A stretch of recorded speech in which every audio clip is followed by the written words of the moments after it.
Hi everyone, today I have a bit of a different video. So today we're going to be going over this A1502 that the customer brought to the Apple Store, and the Apple Store quoted him $700 for both a new logic board and a new trackpad. They also took the OS off of the SSD. They basically wiped his SSD and then gave the computer back to him with no operating system that wasn't even usable. So the symptoms that he described were the trackpad and the keyboard were both going very slow. The Apple logo, when you started it up, it just went black and stuff like that. And on this machine, the trackpad cable very commonly fails. So this is where how I basically found this out was the trackpad and keyboard issues. You may think, well, why would the trackpad affect the keyboard? Well, on most of these Retinas, the trackpad is basically the brain for the keyboard, and on particularly on the A1502s, the 2015 A1502s, this cable fails all the time. So we're going to go over the board really quickly. I already took it out to inspect on the other side, and it's the same thing. There's zero liquid anywhere on this board. Another thing to note is all of the liquid damage indicators are white. There's no signs of liquid ever being in this device. There's zero signs of physical damage, as if someone opened it before. No, from what I've seen on this device, nobody has opened this. The little markings on the screws are just from me opening it, but no one has been in this device. There's zero damage anywhere to the board, and it's perfectly fine. Just describe your experience that you had at the Apple Store, and tell us what happened to your device that brought you to bring it there. Okay. So I went to the Apple Store because my computer would not boot up properly. I would have to turn it on and turn it back off, and the trackpad was being very slow when I was moving to try to sign into my computer. So there's obviously an issue wrong, and I went to the Apple Store. They did a diagnostic test, and they took the operating system off of my computer, and they told me that it was something to do with the logic board and the trackpad, or a Wi-Fi thing. And they told me it was going to be $500 to $700 to get it fixed. And so then I went to Hang on my one sec. roommate's. Okay. So when they removed your OS, they really didn't truly ask you if you had any important data, right? They just asked you if you had it backed up, and then they just went ahead and did it, right? That's correct. They asked me if I had it backed up, and then they took the operating system off. And they didn't give it back to you with an operating system on it, right? It basically went in there turning on and stuff, and then it left with just no OS, correct? Can you repeat the question? Yeah. So basically, you brought it into them with an OS. You could still kind of see your user icon and stuff. Just the trackpad was slow, and then they gave it back to you, not even booting. It was just a flashing question mark folder, correct? I never turned the computer on, honestly. They told me they took the OS off, and I believed them. I didn't see any need to turn the computer on. I figured it was broken or it didn't work. So Okay, understandable. And so they quoted you $700 for logic board and trackpad replacement, basically a tier three repair, correct? What did we quote you? What was the actual issue with it? And what did we quote you? Around what did we quote you? so I can't remember if Apple quoted me. It was somewhere between 500 and 700, an estimate. And then you told me that there was an issue with a connector between the logic board and the trackpad, or some type of connector like that. And I believe that you are charging me around $120 including shipping, something like that. So significantly less than the Apple Store. So, just another quick question.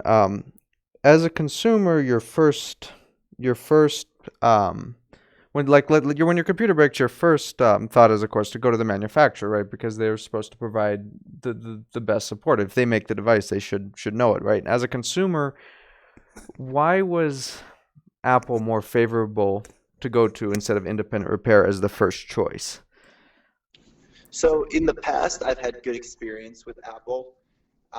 One of my AirPods case broke, and I brought to them, and they just gave me a new case. So I figured it was a smaller issue, and I could just bring it in and they'd fix it for free. But apparently, on the bigger issues or Mac issues, or when your Apple Care is out, they charge you big bucks, I guess. I mean, I've always had a decent experience, and now um, with this whole situation happening, I can't see myself going back to Apple Store for my first thought at all. I just feel like they're scamming me off. And that's really understandable. That's honestly that's what a lot of people did. Did by any chance they try and push you to a new machine instead of repairing your old one? They said that it would be that price to fix it, and I think they did show me through the new options. I don't know if they showed me the options or they told me, well, you may be better off buying a new computer versus getting an old one. But I can't remember if they wanted me to buy the new one or if they just said, I don't know if this is an option for you. So $500 to $700 for a $4 trackpad cable.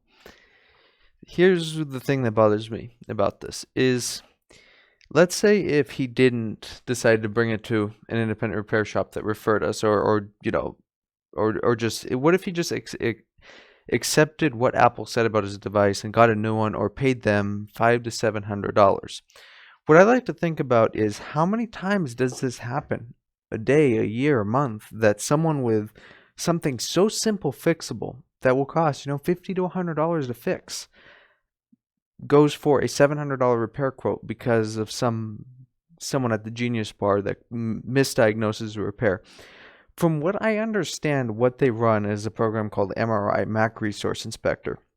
It's not like Apple Service Diagnostic. It's just a really quick test that just goes through everything really quick and, says, yes, there may be a problem with your trackpad, there may be a problem with your logic board.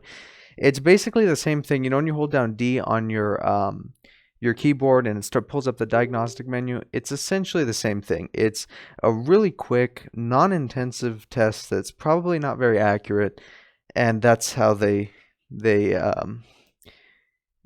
give you that repair quote. Now, if it was liquid damaged, I understand their policy that if there's a LDI trip, that's an automatic tier 4 repair.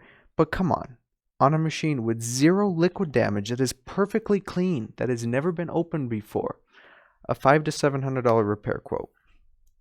And it's sad to think about how many people would actually go to that. And you could say, well, it's the quality of the repair. It's a darn cable. It is a simple cable that goes across here. It's honestly ridiculous. And to add on top of it, the whole removing the OS thing is, let's say if they asked him, did he have anything backed up? They didn't say, we're going to wipe your drive. They just said, do you have everything backed up? What if someone had important pictures or something and said, yes, we have everything backed up? What if they just said that they didn't realize they had more data on it? And if they were told, we're going to wipe your drive. Do you have anything backed up? Can we wipe your drive? They may have remembered that data, but for them to just say, is it backed up? And then just go and wipe the drive, it's ridiculous. That's the honestly sad thing is, what if the situation was different? What if somebody had some irreplaceable memories on the drive and they just wiped it? It's just disheartening, honestly. And it's the customer's words, not mine, that he felt honestly like Apple was trying to scam him. And what's kind of the whole culture on the Apple support communities and at the Apple stores, when you bring up independent repair and stuff like that, they're the ones that suggest that us, independent repair, are trying to scam consumers by offering board repair or data recovery on iPhones and things like that. And when it's probably honestly the opposite. I'm not implying, there's some Apple stores that I'm sure are going to have a different experience, but it's just, at least give customers the benefit of the doubt and say, no, these people they're not scammers, or, yes, you can try and recover the data off of an iPhone. You could find someone that knows how to fix a logic board and try and get data off of it, and not just blindly tell people like on the Apple support communities that no, your data is gone, there's nothing that could be done.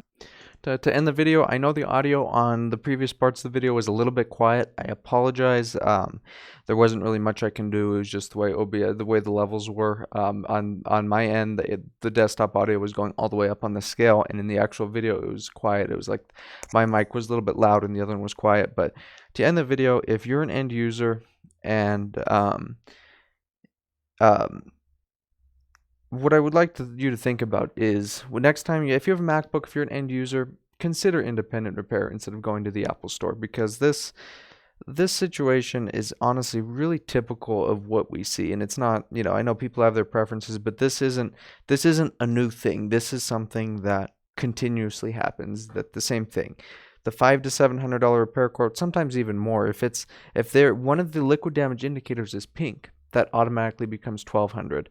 And these liquid damage indicators, if you're in a humid area, these will turn pink by themselves. It doesn't necessarily mean something is liquid damaged. I've seen it both ways. I've seen those connectors turn pink for no reason, and I've seen the boards completely corroded and destroyed and have the LDIs white. So just a video for some stuff to think about, and thank you for watching.